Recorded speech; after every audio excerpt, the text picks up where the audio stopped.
Welcome to சை தமிழ். போகி அன்னைக்கு ஏன் வீட்டு வாசல்ல காப்பு கட்டுறோம்?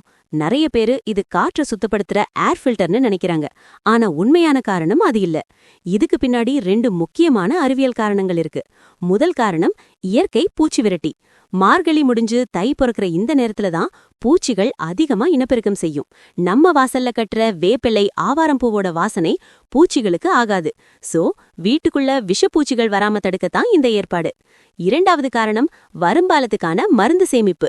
வெயில் காலம் வந்தாலே நீர்க்கடுப்பு, சிறுநீரக கல் பிரச்சனைகள் வரும். அதுக்கு சிறந்த மருந்தான சிறுகண் பீளை பூவும் ஆவாரம் பூவும் இந்த சீசன்ல தான் பூக்கும். இத வாசல்ல கட்டி வெயில்ல காய வச்சுட்டா கோடை காலத்துல யாருக்காவது உடம்பு சரியில்லைன்னா இதை எடுத்து மருந்தா பயன்படுத்திக்கலாம். சுருக்கமா சொல்லணும்னா இது சாமிக்காக பண்ற சடங்கு மட்டும் இல்ல, நம்ம முன்னோர்கள் வீட்டு வாசல்ல மாட்டி வச்ச முதலுதவி பெட்டி, அதாவது ஃபர்ஸ்ட் எய்ட் கிட். இதே மாதிரி நிறைய அறிவியல் தகவல்களை தெரிஞ்சுக்க மறக்காம நம்ம சை தமிழை ஃபாலோ பண்ணுங்க.